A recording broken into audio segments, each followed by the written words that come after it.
तो रिकॉर्ड करते हैं ना फिर।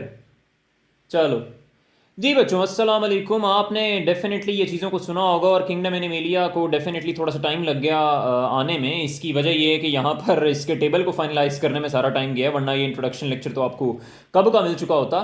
तो किंगडम एनिमेलिया के बारे में याद रखना है, इसमें जो अनीमा जो वर्ड इस्तेमाल होता है वो आपका एक लैटिन वर्ड है, और इस अनीमा का मतलब होता है ब्रेथ या सोल। ठीक है, तो इसी लैटिन वर्ड से आपका किंगडम एनिमेलिया जो है वो डिराइव हुआ है एज अ वर्डली मीनिंग।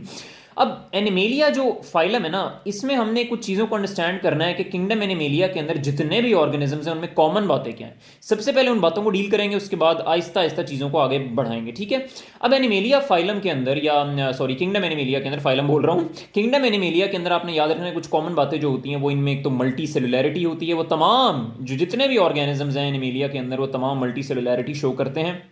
और मल्टी सेलुलैरिटी किन सेल्स की, याद रहे, वो यूकेरियोटिक सेल्स की होती है। ठीक है, आपके ये जो एनिमल्स होते हैं वो डिप्लॉयड ऑर्गेनिजम्स होते हैं या डिप्लॉयड स्पीशीज होते हैं। मतलब ये है कि ये दो डिफरेंट गेमीट्स या दो डिफरेंट सेल से मिलकर बनते हैं, जिसमें से एक छोटा सेल होता है जिसको स्पर्म मेंशन करते हैं, एक बड़ा सेल होता है जिसको ओवा मेंशन करते हैं। दोनों मिलते हैं, फ्यूजन होती है, फर्टिलाइजेशन होती है, सिंगेमी होती है, यहां पर हमें जाइगोट मिलता है, और फिर यही जाइगोट जो है वो फीटस फॉर्मेशन के अंदर इन्वॉल्वमेंट प्ले कर रहा होता है। ठीक है, फिर वो आगे बेबी कंसीव वगैरह जो भी कुछ होता है। हम डील करते हैं कि हमारे पास जितने भी एनिमल्स होते हैं वो हमारे पास हेटेरोट्रॉफ्स होते हैं। मतलब ये कि अपनी खुराक के लिए किसी दूसरे स्पीशीज के ऊपर डिपेंड करते हैं। फॉर एग्जांपल एनिमल्स प्लांट्स पर डिपेंड करते हैं, मतलब भिखारी होते हैं ये एक तरह से अपनी खुराक के लिए। आपको हेटेरोट्रॉफ्स ऑटोट्रॉफ्स का जो डिफरेंस है वो मैंने डाइजेस्टिव सिस्टम के अंदर क्लियर किया था। ठीक है, और ये जो एनिमल्स होते हैं बच्चों, ये इंजेस्टिव हेटेरोट्रॉफ्स होते हैं। मतलब ये कि अपनी खुराक को पहले इनटेक करते हैं, इंजेक्शन करते हैं उसकी, फिर उसके बाद उसकी डाइजेशन करते हैं। ठीक है, तो ये बातें आपको याद रहनी चाहिए। इनके लाइफस्टाइल के बारे में अगर सवाल किया जाए तो आपने बताना है कि कुछ जो आपके एनिमल्स होते हैं वो आपकी फ्री लिविंग हो सकते हैं, इसके अलावा कुछ जो होते हैं वो सिसाइल होते हैं, एक ही जगह पर रहते हैं। इसके अलावा कुछ जो होते हैं उनका लाइफस्टाइल जो होता है वो पैरासिटिक लाइफस्टाइल होता है। ठीक है, इनका साइज जो होता है बच्चों वो माइक्रोस्कोपिक से लेकर मैक्रोस्कोपिक इतना लार्ज साइज के हो सकते हैं। मतलब ये कि बहुत ही कुछ छोटे साइज के भी होंगे, इसके अलावा कुछ बहुत ही लार्जर साइज के भी हो सकते हैं, जैसे ब्लू वेल्स आती हैं, शार्क्स आते हैं, इसके अलावा एलिफेंट्स आते हैं। तो ये तमाम के तमाम आपके एनिमल्स हैं जो मैक्रोस्कोपिक साइज तक रेंज करते हैं। ठीक है, तो ये तो कुछ कॉमन बातें थी। याद रहे आपका ये जो एनिमल फाइलम होता है इनमें बहुत ज़्यादा कॉम्प्लेक्सिटी पाई जाती है। ठीक है, बहुत ही ज़्यादा कॉम्प्लेक्सिटी पाई जाती है, लेकिन जो कॉमन बातें थी वो हमने यहाँ पर डील कर ली। अब हमने डील करना है कि ये आपको पता है कि ये जो प्रोटिस्टा आपने फाइलम पढ़ा था, प्रोटिस्टा के अंदर आपने चीज़ों को डील किया था कि इसमें यूनिसेलुलर होते हैं या फिर सिंपल मल्टी सेलुलरिटी शो कर रहे होते हैं। तो ये आगे डिवाइड करता है यूमेटाजोआ के अंदर और इसके अलावा पैराजोआ के अंदर। तो ये बात आपको याद रहनी चाहिए कि ये जो दोनों आपके पास डिविजन्स हैं, इसमें आपने जो फाइलम्स को आगे फर्दर डील करना है उसमें कुछ तो सिमेट्री की बेस पर क्लासीफाई कर रहे होंगे, लेकिन कुछ में सिमेट्री मौजूद ही नहीं होगी। लेकिन जो भी बातें आपने देखनी है वो ये है कि किसमें टिश्यू ऑर्गेनाइजेशन, किसमें सिमेट्री, किसमें जर्मिनेटिव लेयर्स पाई जाती हैं और किसमें नहीं पाई जाती। आपने अगर आपसे सवाल किया जाए कि पैराजोआ जो डिवीजन है क्या उसके अंदर टिश्यू ऑर्गेनाइजेशन, आपने कहना बिल्कुल भी नहीं मौजूद होती।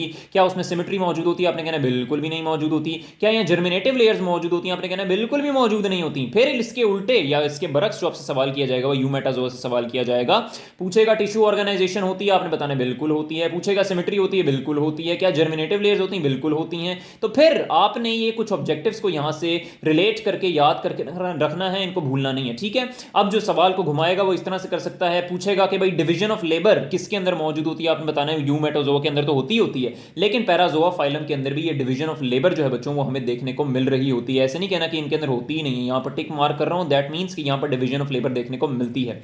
अब जो मजीद सवालों को यहां से घुमाकर पूछ सकता है वो ये कि डायरेक्टली पैराजोआ का नाम नहीं मेंशन करेगा, वो कहेगा भाई कौन सा ऐसा फाइलम होता है जिसके अंदर ना तो आपके पास टिश्यू ऑर्गेनाइजेशन है, ना तो सिमेट्री है, ना ही जर्मिनेटिव लेयर्स है। तो आपने बताना है कि वो फाइलम पॉरीफेरा होता है जिसके अंदर कोई आपके पास टिश्यू ऑर्गेनाइजेशन या कोई जर्मिनेटिव लेयर देखने को नहीं मिल रही होती। ठीक है, ये बातें आपको याद रहनी चाहिए। अब यूमेटाजोआ के अंदर हम जो क्लासिफिकेशन करते हैं वो उसकी जर्मिनेटिव लेयर्स की बेस पर करते हैं, लेकिन यहां पर कुछ सिमेट्री भी रोल प्ले कर रही होती है। तो ऊपर चलते हैं जरा और सिमेट्री को डील करते हैं, इसको थोड़ा सा नीचे करते हैं। सिमेट्री को जब हमने डील करना है तो यहां पर हमें पहले तो टाइप करना पड़ेगा ना कि सिमेट्री की बेस पर हम चीजों को डील करने वाले हैं। तो सिमेट्री की बेस पर जो चीजों को डील करते हैं तो यहां पर जर्मिनेटिव लेयर्स का बड़ा अहम रोल आता है। इसको डब्बे में जब इनक्लोज करेंगे तो ये बात आपको याद रहनी चाहिए कि ये जो डिप्लोब्लास्टिक ऑर्गेनिजम्स होते हैं इनके नाम में डिप्लो आ रहा है, दैट मींस कि यहां पर दो जर्मिनेटिव लेयर्स पाई जाएंगी। अब वो दो जर्मिनेटिव लेयर्स कौन सी होंगी वो भी आपको याद रहनी चाहिए। ये आपको एक स्पीशी या ऑर्गेनिज्म नजर आ रहा है, इसको हम बोलते हैं हाइड्रा। ये आपका नाइडेरियन फाइलम से बिलोंग करने वाला एक मेंबर है, और इसमें आपने याद रखना है कि यहां पर पर जो सिमेट्री पाई जाती है वो रेडियल सिमेट्री होती है। अब ये रेडियल सिमेट्री का क्या मतलब है बच्चों? रेडियल सिमेट्री वो सिमेट्री होती है और उस ऑर्गेनिज्म पे अप्लाई होने वाली सिमेट्री होती है कि इसको किसी भी प्लेन से डिवाइड किया जाए। फॉर एग्जांपल इस प्लेन से डिवाइड करूं तो इसके दो इक्वल हाफ मिलेंगे, फिर इस प्लेन से डिवाइड करूं फिर भी दो इक्वल हाफ मिलेंगे, फिर इस प्लेन से डिवाइड करूं फिर भी दो इक्वल हाफ मिलेंगे। गर्ज ये कि किसी भी प्लेन में डिवाइड करूं तो हमें दो इक्वल हाफ्स ही मिलेंगे। ऐसे ऑर्गेनिजम्स के अंदर हमें रेडियल सिमेट्री देखने को मिलती है और इस केस में हमारे पास हाइड्रा है और ये डिप्लोब्लास्टिक ऑर्गेनिज्म है। ठीक है, तमाम डिप्लोब्लास्टिक ऑर्गेनिजम्स के अंदर रेडियल सिमेट्री ही पाई जाती है। उसके बरक्स जो हमारे पास ट्रिप्लोब्लास्टिक ऑर्गेनिजम्स होते हैं जिनमें तीन जर्मिनेटिव लेयर्स होती हैं, एक्टोडर्म, मेसोडर्म, एंडोडर्म, ये हमारे पास बायलेटरल सिमेट्री शो करते हैं। अब देखिए ना, इसमें आ रहा है बाय, बाय का मतलब है दो, लेटरल का मतलब है दो साइड्स। अब देखिए ना, यहां पर एक तो ये लेटरल साइड है और इसके अलावा ये लेटरल साइड है, ये आपकी लेफ्ट लेटरल साइड है, ये आपकी राइट लेटरल साइड है। अब ये किस प्लेन में है? ये बात याद रहे कि हमारे पास ये एक ही प्लेन होता है जिसमें ये आपको ब्लू लाइन सी नजर आ रही है ना, जो थोड़ी सी डॉटेड लाइन है, ये आपने याद रखना है। ये वो वाहिद प्लेन है जो इसको दो इक्वल हाफ्स के अंदर डिवाइड करेगा। ऐसा नहीं हो सकता कि मैं यहां से यहां से डिवाइड करूं तो मुझे दो इक्वल हाफ्स मिलेंगे, इसके अलावा यहां से डिवाइड करूं दो इक्वल हाफ्स मिलेंगे, ऐसा नहीं हो सकता। वो सिर्फ रेडियल सिमेट्री के अंदर होता है और यही इन दोनों के अंदर डिफरेंस होता है। हाँ, एक काइनोडर्मेटा एक ऐसा फाइलम है जिसके अंदर दोनों तरह की सिमेट्रीज पाई जाती है, उनको हम डील करेंगे लेकिन अभी नहीं। तो ये चीज आपको याद रहनी चाहिए। अब आपने देखना है कि हमारे पास जो डिप्लोब्लास्टिक ऑर्गेनिजम्स होते हैं उनके अंदर दो तरह की जर्मिनेटिव लेयर्स होती हैं, एक तो एक्टोडर्म सबसे बाहर वाली और इसके अलावा एंडोडर्म सबसे अंदर वाली। यहां पर मीजोडर्म मौजूद नहीं होती। हाँ, यहां पर मेजोग्लिया या मेसेनकाइम मौजूद होता है जो आपके मीजोडर्मल सेल्स की जगह पर लाई कर रहा होता है। ट्रिप्लोब्लास्टिक ऑर्गेनिजम्स के अंदर आपने याद रखना है, देखिए नाम में ट्रिप्लो आ रहा है, दैट मींस यहां पर तीन जर्मिनेटिव लेयर्स मौजूद होंगी। सबसे बाहर वाली एक्टोडर्म, सबसे अंदर वाली एंडोडर्म और यहां पर जो बीच में जर्मिनेटिव लेयर मौजूद होगी वो आपकी मीजोडर्म मौजूद होगी। ठीक है, ये बातें आपने याद रखनी है, बहुत ही सिंपल सी बातें हैं। यहां पर डिग्री ऑफ स्पेशलाइजेशन से जो सवाल आ सकता है वो ये है कि डिग्री ऑफ स्पेशलाइजेशन किसमें ज्यादा है। आपने बताना है कि वो ट्रिप्लोब्लास्टिक ऑर्गेनिजम्स के अंदर डिग्री ऑफ स्पेशलाइजेशन ज्यादा होती है जबकि डिप्लोब्लास्टिक के अंदर कम होती है। ये बातें आपको याद रहनी चाहिए, बड़ी इंपॉर्टेंट बातें बच्चों। ठीक है, आगे डील करते हैं। जो हमने यूमेटाजोआ को छोड़ा था, यहां पर हमने देखा था ये डिप्लोब्लास्टिक ट्रिप्लोब्लास्टिक होते हैं, उनको ऊपर डील किया। डिप्लोब्लास्टिक मोनाडेरियन फाइलम, इसको हम सीलंट्रेटा फाइलम भी बोल रहे होते हैं। यहां पर हमें टाइप करना जरूरी है। क्या मैंने कहा? सीलंट्रेटा फाइलम। ये बात आपने रिलेट करनी है और इसको याद करके रखना है। इसकी प्रूफिंग कर देते हैं ताकि ये जो रेड लाइन इसके नीचे आ रही है ये रिमूव हो जाए। तो ये बात बच्चों आपने याद रखनी है कि नाइडेरियन या सीलंट्रेटा फाइलम आपके डिप्लोब्लास्टिक और रेडियल सिमेट्री शो करने वाला फाइलम होता है जो यूमेटाजोआ के अंदर फॉल करता है। ट्रिप्लोब्लास्टिक को, जर्मिनेटिव लेयर को, अच्छा एक चीज रह गई कि जिसके अंदर मीजोडर्म मौजूद होगा ना उसमें आपने सिमेट्री की बेस पर या सीलोम की बेस पर जो है वो अपनी क्लासिफिकेशन को डील करना है। जैसे हम नीचे ये वाला काम कर भी रहे हैं, देखिए ना, जिसमें आपके पास अब ट्रिप्लोब्लास्टिक के अंदर मीजोडर्म मौजूद है, डिप्लोब्लास्टिक के अंदर मौजूद नहीं है, तो इसको हम क्लासिफाई नहीं करते सीलोम की बेस पर। लेकिन ट्रिप्लोब्लास्टिक के अंदर चूंकि मीजोडर्म मौजूद है तो इसको क्लासिफाई करते हैं on the basis of coelom. अब किसमें सीलोम होगा, किसमें नहीं होगा, किसमें फॉल्स सीलोम होगा, वो हमने क्लासिफिकेशन को डील करना है। अब इसमें जो फॉल करते हैं वो एसोलोमेट्स होते हैं, तो दूसरे आपके पास सूडोसिलोमेट्स होते हैं, झूठे सिलोम रखने वाले। चार्ली जो तीसरे होते हैं वो आपके पास सिलोमेट्स होते हैं जिनके पास वाकई एक सिलोम या बॉडी कैविटी मौजूद होती है जिसको ट्रू बॉडी कैविटी लेबल कर रहे होते हैं। एक आपने यहां पर निमोनिक याद रखनी है, एपीपीए। क्या मैंने कहा? एपीपीए, असिस्टेंट प्रोफेसर या personal assistant. Assistant professor, personal assistant, assistant professor और पर्सनल असिस्टेंट। अब ए असिस्टेंट प्रोफेसर वाला एपी जो है वो हमारे पास एसिलोमेट्स को लेबल करता है जिसके अंदर कोई बॉडी कैविटी मौजूद नहीं होती। आपने ये प्रीफिक्स हमेशा याद रखना है कि जिसके भी शुरू में ए आ जाए और उसके आगे कोई प्यारा सा वर्ड लिखा हो, जैसे हम कहते हैं ए माइटोसिस, दैट मींस कि वहां पर माइटोसिस नहीं होगी। Same is the case over here कि यहां पर चूंकि ए सिलोमेट आ रहा है दैट मींस यहां पर कोई बॉडी कैविटी मौजूद नहीं होगी। और इसमें जो फाइलम आता है वो पी से आता है और वो पी से फाइलम कौन सा आता है? प्लेटीहेल्मिन्थीज वाला, जिनको हम फ्लैट वर्म्स भी लेबल कर रहे होते हैं। ये सारे ऑब्जेक्टिव्स हैं, बहुत ही इंपॉर्टेंट ऑब्जेक्टिव्स हैं। ठीक है, और पी से हमारे पास आता है बच्चों, पी से हम लेबल करते हैं अपने सूडोसिलोमेट्स को। अब सूडोसिलोमेट्स में कौन सा फाइलम आता है? ए से आपने बताना है पर्सनल असिस्टेंट वाला। ए से जो हम यहां पर फाइलम मेंशन करते हैं उसको एस्चेलेमेंथीज या फिर राउंड वर्म्स या नीमाटोड्स भी लेबल कर रहे होते हैं। सूडो का मतलब होता है फॉल्स, झूठी बॉडी कैविटी। तो ये बात आपने याद रखनी है कि सूडोसिलोमेट्स में कोई बॉडी कैविटी एग्जैक्ट तो मौजूद नहीं होती लेकिन यहां पर फॉल्स बॉडी कैविटी देखने को मिल रही होती है। फिर सिलोमेट्स आते हैं। अब सिलोमेट्स में तो बहुत ही ऑब्वियस बात है कि यहाँ पर सिलोम मौजूद होगा और इसी सिलोम के अंदर हम सिलोमिक फ्लूइड को भी लेबल कर रहे होते हैं जिसको आगे प्रोटेक्शन वगैरह प्रोवाइड कर रहा होता है। ठीक है, ये बातें आपने याद रखनी है, बहुत ही सिंपल सी बातें थी। अब ए सिलोमेट्स जो प्लेटीहेल्मिन्थीज होते हैं इसमें आपको एक फ्लैट वर्म नजर आ रहा है, इसमें आपको नजर आ रहा है कि कोई जो है बॉडी कैविटी मौजूद नहीं होगी। इसमें जो मजीद आपको फिगर से कंफ्यूज कर सकता है, ये आपको एक्टोडर्म नजर आ रहा है सबसे बाहर, इसके अंदर मूव करें तो ये आपको एंडोडर्म नजर आ रहा है। इसके अंदर जो कुछ मीजोडर्मल सेल्स, मीजोडर्म रखने वाले सेल्स ओरिजिन वाले हैं हैं वो नजर आ रहे हैं आपको, और इसके जो बीच में आपको येलो येलो सी चीज़ें नजर आ रही हैं उनको हम पैरेन्काइम लेबल कर रहे होते हैं, ठीक है। तो ये बातें आपने याद रखनी है। फिर हमारे पास सूडोसिलोमेट्स आते हैं, इसमें आपने याद रखना है कि ब्लास्टोसील स्ट्रक्चर होता है जिससे सूडोसिलोम का ऑरिजिन हो रहा होता है, ये एमसीक्यू आता है, इसलिए मैंने यहाँ पर इसको लेबल कर दिया। सिलोमेट्स में आपने याद रखना है कि ये थोड़ा सा आपको देखना पड़ेगा, इसको मैं एक तरफ अगर रेस करके आपको चीज़ों को समझाऊं तो ये चीज़ आपने याद रखनी है। ये क्या हो गया, तो आपने ये चीज़ याद रखनी है कि हमारे पास यहाँ पर जो है वो ये जिसको मैं रेस कर रहा हूँ ये हमारे पास सारा का सारा क्या है बच्चों, मीजोडर्म है। इसके अलावा ये भी मीजोडर्म है जिसको मैं यहाँ पर ये मोटा कर रहा हूँ ना, ये सारा का सारा मीजोडर्म है। इसके अंदर ये आपको ज्वाइनिंग नजर आ रही है, तो ये वाली एंडोडर्म है, ये वाली मीजोडर्म है, ये वाली एक्टोडर्म है, तो तीनों लेयर्स नजर आ रही हैं और इसके अंदर प्रॉपर बॉडी कैविटी नजर आ रही है due to presence of inside and outside mesoderm, ठीक है। तो ये सारी बॉडी कैविटी हमारे पास सीलोम लेबल कर रहे होते हैं, ठीक है। तो ये बहुत ही सिंपल सी बातें थी।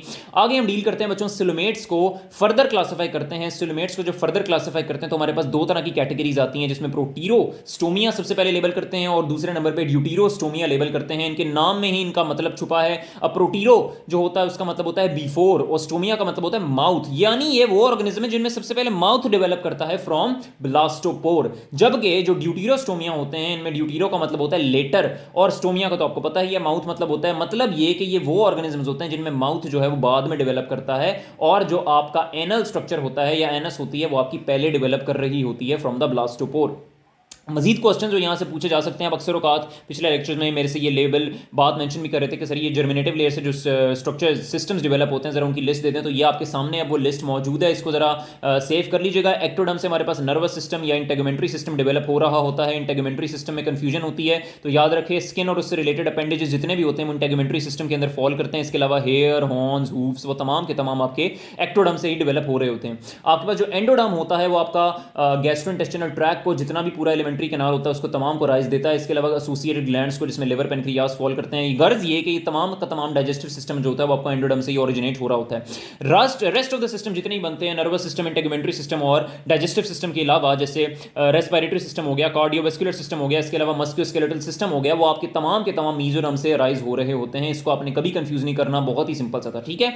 आगे डील करते हैं प्रोटीरोस्टोमिया को फर्दर। अब देखिए प्रोटीरोस्टोमिया ने बड़े आम तौर पर पाए जाने वाले ऑर्गेनिजम्स होते हैं, बड़े आम तौर पर पाए जाने वाले ऑर्गेनिजम्स होते हैं। अब इसमें से जो ए है वो हमारे पास एनेलिडा को लेबल करता है, A for arthropoda and M for mollusca. ये मैंने किसकी बात की, प्रोटीरोस्टोमिया की, जिनमें पहले माउथ डेवलप हो रहा होता है। अब इन एनेलिड्स के अंदर हमारे पास सेगमेंटेड वॉर्म्स आते हैं जिसमें मर्थ वॉर्म को लेबल करते हैं। आपको नीचे नजर भी आ रहा है, ये देखें इसके अंदर सेगमेंटेशन नजर आ रही है आपको पार्ट्स की, इसमें देखें इक्वल सेगमेंट्स मौजूद हैं तमाम के तमाम। आर्थ्रोपोडा के अंदर हम लेबल करते हैं, देखिए ना आर्थ्रो की टर्म में आपको पढ़ा कर आया हूं, इसका मतलब होता है ज्वाइंट्स का होना, पोडा का मतलब होता है फुट का होना। अब इसमें देखिए ज्वाइंट्स मौजूद होंगे, इसके अलावा फुट मौजूद होगा, इसके अलावा बॉडी सेगमेंट्स यहां पर मौजूद होंगे, लेकिन जो इसमें इंपॉर्टेंट बात है कि यहां पर अनइक्वल सेगमेंट्स मौजूद होंगे। सेगमेंटेशन तो होगी जैसे मैंने यहां लेबल किया, लेकिन अनइक्वल सेगमेंट्स, अनलाइक आपके एनेलिडा, ठीक है। अब ये आपको नजर आ रहा है, देखें ये एक आपके पास इंसेक्ट नजर आ रहा है, इसमें आपको जॉइंट्स भी नजर आ रहे हैं, इसके अलावा फुट भी नजर आ रहे हैं, तो ये तमाम के तमाम आपके आर्थ्रोपोडा के कैरेक्टरिस्टिक्स हैं, ठीक है। मोलस्का में हम बात करते हैं कि हमारे पास सॉफ्ट बॉडीड ऑर्गेनिजम्स हैं, मतलब यहाँ पर क्योंकि मेंटल शेल वगैरह मौजूद होता है,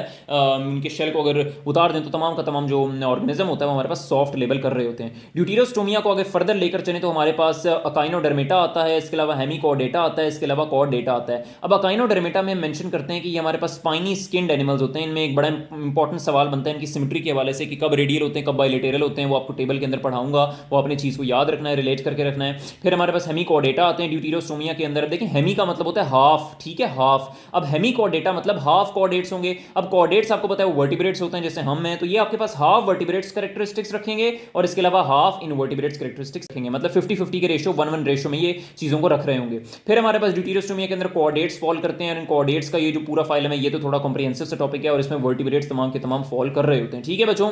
अब आपको इनवर्टिब्रेट्स और वर्टिब्रेट्स का बस टेबल करने की जरूरत है जो मैं आपको प्रोवाइड करूंगा। उसके अलावा आपने बस अपनी बुक से जो है वो प्लेटिहेल्मिन्थीस के जो और इसके अलावा एस्टेल्मिन्थीस के जो पैरासाइट्स हैं उनको डील कर लेना है, बस वो इनफ होगा। इस चैप्टर में से इतनी बात आपसे कंफ्यूजिंग के तौर पर पूछी जाएगी, बाकी जो मजीद बातें होंगी वो मैं आपको साथ साथ बताता भी रहूंगा जो मुझे लगेगा कि ये पेपर में आपसे पूछा जा सकता है, लेकिन अगर आप उस टेबल को कर लेंगे तो इंशाल्लाह उससे बाहर से आपसे कुछ भी नहीं पूछा जाएगा, ठीक जी स्टूडेंट्स। अस्सलाम वालेकुम। अब हमने अपने इनवर्टिब्रेट्स फाइलम्स को तमाम को डील करना है। यहाँ पे मैंने आपके सामने एक टेबल बना दिया और इस टेबल टेबल में मैंने मोस्ट ऑफ द चीज़ों को डील करने की कोशिश की है आपके साथ, और जब हम इन चीज़ों को डील कर लेंगे, आपको कुछ नहीं आता तो आपने सबसे पहले इस टेबल को जो है वो अच्छे से रिमेंबर कर लेना, क्योंकि इसमें मोस्ट ऑफ द क्वेश्चन जो है वो हमारे कवर हो रहे होते हैं, क्योंकि इसमें जो चीज़ें पास्ट पेपर्स में अक्सर औक़ात पूछी जा सकती हैं या पूछी गई भी हैं, उसमें नर्वस सिस्टम की डेवलपमेंट, डाइजेशन की डेवलपमेंट किस में है या नहीं है, वो तमाम चीज़ें मैंने इस टेबल के अंदर इंक्लोज कर दी हैं। सिमेट्री, कैविटी, हैबिटेट, तो वो तमाम कैरेक्टरिस्टिक्स हम यहाँ पर इसी टेबल के अंदर डील कर रहे होंगे, और एक एक फाइलम को हमने पकड़ा है और उस एक एक फाइलम का कंपैरिजन हमने किया एक दूसरे के साथ। ठीक है, अब ये आपको सबसे लेफ्ट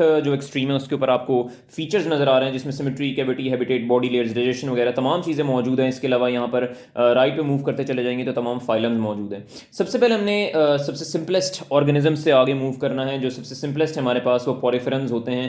आपको पता होनी चाहिए ये बात कि पॉरिफेरन्स के अंदर कोई सिमेट्री मौजूद नहीं होती, क्योंकि ये हमारे पास पैराजोआ कैटेगरी से बिलोंग करने वाले फाइलम्स होते हैं। ठीक है, आगे नाइडेरियंस की तरफ मूव करें तो आपको पता है यहाँ पर रेडियल सिमेट्री मौजूद होती है, और डेफिनेटली क्योंकि ये डिप्लोप्लास्टिक होते हैं, जर्मिनेटिव लेयर्स पर भी डिपेंड कर रहा होता है, तो ये रेडियल सिमेट्री शो करने वाले किसी भी प्लेन पर डिवाइड कर दें हमें दो इक्वल हाफ्स ही मिलने वाले हैं। ठीक है, फिर आगे जितने भी प्लेटीहेलमिन्थीस से आगे मूव करते चले जाएं हमें बायलैटरल सिमेट्री ही नजर आ रही होगी। बच्चों ये आपने याद रखनी है बात। हमें कहाँ तक पॉरीफेरा के अंदर कोई सिमेट्री नहीं, नाइडेरियंस के अंदर पहली दफा कोई सिमेट्री देखने को मिली जिसे रेडियल सिमेट्री बोलते हैं, और फिर जब प्लेटीहेलमिन्थीस से आगे मूव करते चले जाएं तो हमें बायलैटरल सिमेट्री जो है वो नजर आ रही होती है। प्लेटीहेलमिन्थीस की बात करें बायलैटरल सिमेट्री, एस्केलेमिन्थीस की बात करें तो बायलैटरल सिमेट्री, मोलस्कन्स की बात करें तो भी बायलैटरल सिमेट्री, एनालिट्स की बात करें तो भी बायलैटरल सिमेट्री, आर्थ्रोपोड्स के अंदर भी बायलैटरल सिमेट्री, और इसके अलावा काइनोडर्मेट्स की बात करें तो यहाँ पर थोड़ा सा आपने ध्यान रखना है कि ये लार्वल स्टेज के अंदर तो बच्चों बायलैटरल सिमेट्री को शो करेंगे, लेकिन जब एडल्ट लाइफ आएगी बच्चों तो ये हमारे पास रेडियल सिमेट्री को शो कर रहे होंगे। ये सवाल बनता है, आपने याद रखना है कि लार्वल स्टेज के अंदर यहाँ पर बायलैटरल सिमेट्री मौजूद होगी, लेकिन एडल्ट लाइफ के अंदर यहाँ पर रेडियल सिमेट्री हमें देखने को मिल रही होगी। ठीक है बच्चों, ये बात आपने याद रखनी है। ठीक है, आर ऐसे याद रखने, R for radial symmetry, A for adult. ठीक है, आगे डील करते हैं बच्चों। हमारे पास जो नेक्स्ट कैरेक्टरिस्टिक्स आता है वो हमारे पास कैविटी का आता है। तो ये बात आपने याद रखनी है कि पॉरिफेरन्स के अंदर ऑल्दो कोई कैविटी तो मौजूद नहीं होती, लेकिन इसकी जो अपनी कैविटी होती है बच्चों उसको हम लेबल कर रहे होते हैं स्पॉन्जोसील। ठीक है, ये बात आपने याद रखनी है। आगे मूव करते हैं नाइडेरियंस की तरफ। आपने ये बात याद रखनी है, यहाँ पर भी कोई बॉडी कैविटी तो मौजूद नहीं होती इन फॉर्म ऑफ सिलोम, लेकिन यहाँ पर जो इसकी अपनी बॉडी कैविटी होती है इसको हम सीलेंटिरोन जो है वो लेबल कर रहे होते हैं। ठीक है, प्लेटीहेलमिन्थीस की बात करें, आपको मैं बता चुका हूँ इंट्रोडक्टरी लेक्चर के अंदर कि यहाँ पर कोई आपके पास बॉडी कैविटी मौजूद नहीं होती, ये सिलोमेट्स होते हैं। ये एस्केलेमिन्थीस के अंदर फॉल्स बॉडी कैविटी मौजूद होती है, इनके अंदर सूडोसिलोमेट्स हम रेफर कर रहे होते हैं। मोलस्कन से आगे जितने भी हैं बच्चों, मोलस्कन, एनालिड्स, आर्थ्रोपोडा, काइनोडर्मेटा, इन तमाम के अंदर हमें ट्रू बॉडी कैविटी जो है वो नजर आ रही होती है सीलोम की शक्ल में। ठीक है बच्चों, ये बातें आपने याद रखनी है। आगे डील करते हैं बच्चों हैबिटेट के हवाले से क्वेश्चंस जो हैं वो आपसे पूछ सकता है कि बताओ भाई पॉरीफेरन्स जो हैं वो क्या किस हैबिटेट से बिलोंग करने वाले फाइलम्स हैं। तो ये बात आपने याद रखनी है। जो तमाम के तमाम पॉरीफेरन्स होते हैं वो मोस्टली जो है बच्चों वो इक्वेटिक हम लेबल कर रहे होते हैं। इसके अलावा नाइडेरियंस की बात करें तो ये भी इक्वेटिक होते हैं। प्लेटीहेलमिन्थीस की बात करें तो ये मोस्टली तो पैरासिटिक होती हैं, लेकिन इनमें हम जो है वो काफियों को जो है वो फ्रेश वाटर लेबल कर रहे होते हैं, इसके अलावा पैरासिटिक लेबल कर रहे होते हैं। डेफिनेटली आपने पता होगा कि यहाँ पर एंडो पैरासाइट्स जो है ज़्यादा अमाउंट में हमें नजर आ रहे होते हैं। ठीक है, एस्केलेमिन्थीस की बात करें तो ये आपके पास फ्री लिविंग होते हैं, और इसके अलावा ये भी जस्ट लाइक प्लेटीहेलमिन्थीस आपके पास पैरासिटिक फॉर्म में भी एग्जिस्ट करते हैं। ठीक है, इनका हैबिटेट यही होता है। आगे डील करते हैं बच्चों हमारे पास जो मोलस्कन्स हैं, आपने ये बात याद रखनी है, मोलस्कन्स जो होते हैं बच्चों हमारे पास इक्वेटिक भी होते हैं, और इसके अलावा टेरेस्ट्रियल ऑर्गेनिजम्स भी इनको लेबल किया जा रहा होता है। ये बातें आपने याद रखनी है बच्चों। आगे डील करते हैं बच्चों एनालिट्स को, तो ये आपने बात याद रखनी है, एनालिट्स जस्ट लाइक मोलस्कन्स आपके पास एक्वेटिक भी होते हैं और इसके अलावा टेरेस्ट्रियल भी होते हैं। आर्थ्रोपोड्स की अगर बात करें बच्चों तो ये हमारे पास हवा में भी पाए जा सकते हैं, इसके अलावा पानी के अंदर भी पाए जा सकते हैं, और इसके अलावा टेरेस्ट्रियल लैंड पर भी पाए जाने वाले इंसेक्ट्स यहाँ पर मौजूद होते हैं। डेफिनेटली यहाँ पर आपको पता है क्रस्टेशिया, इंसेक्टा, माइरियापोडा, और इसके अलावा एरेक्निडा, जितनी क्लासेस हैं वो तमाम की तमाम उसमें कुछ जो है टेरेस्ट्रियल हैं, कुछ जो है एक्वेटिक हैं, कुछ जो है वो एयर के अंदर पाए जाने वाले ऑर्गेनिजम्स हैं। अपने पास जो काइनोडर्मेटा आता है बच्चों ये मोस्टली तो एक्वेटिक होते हैं, लेकिन इनमें एक्सक्लूसिव जो हमारे पास पाए जाने वाले ऑर्गेनिजम्स हैं एक्सक्लूसिवली वो मैरीन होते हैं। ठीक है, ये आपने बातें याद रखनी है।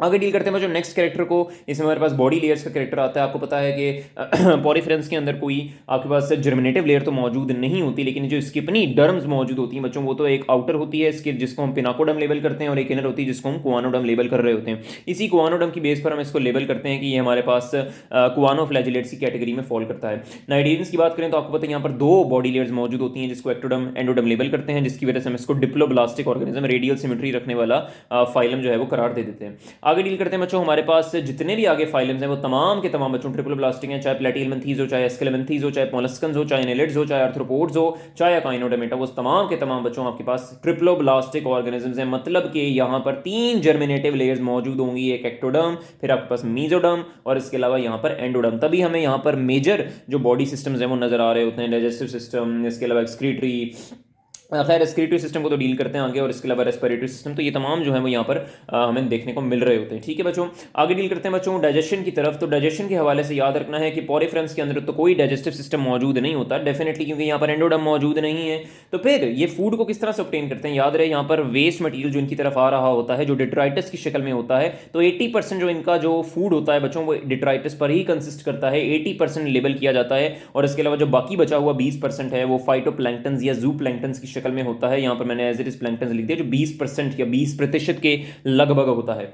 आगे डील करते हैं बच्चों नाइडेरियंस को। तो नाइडेरियंस के अंदर हमें जो डाइजेस्टिव सिस्टम नजर आता है डेफिनेटली यहाँ पर एंडोडर्म जो है वो डेवलप हो चुका होता है। तो सैक टाइप डाइजेस्टिव सिस्टम जो है वो यहाँ पर लेवल नजर आ रहा होता है। और सैक टाइप डाइजेस्टिव सिस्टम का मतलब ये होता है कि यहाँ पर सिंगल ओपनिंग मौजूद होगी, वही ओपनिंग आपके फूड को इंटेक करवाएगी, वही ओपनिंग आपके फूड को खारिज करवाएगी, जस्ट करवाएगी। ठीक है, प्लेटियलमेंथीस की बात करें तो यहाँ पर भी सैक टाइप डाइजेस्टिव सिस्टम मौजूद होता है। आगे एस्केलेमेंथीस के अंदर यहाँ से सवाल बनता है कि first time tube like digestive system was scene in which phylum. तो आपने बताना है कि हमारे पास एस्केलेमेंथीज वो फाइलम होता है जिसमें सबसे पहली दफा ट्यूब लाइक डाइजेस्टिव सिस्टम देखने को मिला था। आगे डील करें मोलस्कन्स की, तो यहाँ पर हमें ट्यूब लाइक डाइजेस्टिव सिस्टम, इसके अलावा एनालिट्स के अंदर भी, आर्थ्रोपोड्स के अंदर भी और अकाइनोडर्म्स के अंदर भी हमें ट्यूब लाइक डाइजेस्टिव सिस्टम जो है वो नजर आ रहा होता है। ये बात आपने याद रखनी है। इसके अलावा बोरल है, बोरल की टर्म जो है वो लेबल कर रहे होते हैं, तो ये चीज़ें आपने याद रखनी है। ठीक है, आगे डील करते हैं बच्चों रेस्पिरेशन को। तो ये बात याद रहे, रेस्पिरेशन आपको पॉरीफ्रेंस के अंदर नहीं नजर आती प्रॉपर्ली, इसके अलावा नाइडेरियंस के अंदर भी नहीं, प्लेटियलमेंथीस के अंदर भी नहीं, एस्केलेमेंथीस के अंदर भी नहीं। तो फिर अगर यहाँ पर रेस्पिरेशन नहीं होती तो ये किस प्रोसेस के थ्रू गैसेस एक्सचेंज करते हैं, तो आपने बताना है यहाँ पर डिफ्यूजन का जो प्रोसेस होता है वो फैसिलिटेट करता है for the process of gaseous exchange. ठीक है, आगे डील करते हैं नाइडेरियंस के अंदर भी ऐसा ही होता है, प्लेटियलमेंथीज वगैरह के अंदर। तो क्योंकि अब पैरासिटिक कैरेक्टर को डील करते हैं तो यहाँ पर हमें रेस्पिरेशन वगैरह के कैरेक्टर जो हमें नजर नहीं आ रहा होता। अपने जो हमारे पास मोलस्कन्स होते हैं बच्चों, मोलस्कन्स के अंदर हम इस बात को डील करते हैं कि हमारे पास गिल्स भी शो कर सकते हैं, कुछ के अंदर मौजूद हो सकता है, इसके अलावा लंग्स कुछ के अंदर मौजूद हो सकता है। आगे डील करते हैं बच्चों एनालिट्स के अंदर। तो एनालिट्स के अंदर याद रखना है रेस्पिरेशन प्रॉपर्ली नहीं हमें देखने को मिल रही होती। इसके अलावा जो आर्थ्रोपोड्स होते हैं बच्चों उनके अंदर डिफरेंट स्पीशीज के अंदर डिफरेंट मौजूद होते हैं, जैसे ट्रैकिया मौजूद हो सकता है, इसके अलावा गेल्स मौजूद हो सकती हैं कुछ के अंदर बुक लंग्स मौजूद हो सकते हैं। तो ये तमाम के तमाम जो है वो आर्थ्रोपोड्स के अंदर पाए जाने वाले स्ट्रक्चर्स होते हैं जो रेस्पिरेशन के अंदर फैसिलिटेट करते हैं। अकाइनोडर्म्स में हमें रेस्पिरेशन प्रॉपर्ली देखने को नहीं मिलती। ठीक है बच्चों, ये बातें आपने याद रखनी है। आगे डील करते हैं एक्सक्रीशन को। तो याद रहे पॉरीफेरेंस में आपको पता है एक्सक्रीटरी सिस्टम मौजूद होता ही नहीं, तो यहाँ पर कोई एक्सक्रीशन देखने को नहीं मिलती। हमारे पास नाइडेरियंस के अंदर भी प्रॉपर्ली एक्सक्रीशन देखने को नहीं मिल रही होती। पहला स्ट्रक्चर जो प्रॉपर डेवलप होता है वो प्लेटिहेल्मिन्थीस के अंदर होता है, जिसको प्रोटोनेफ्रीडिया लेबल कर रहे होते हैं।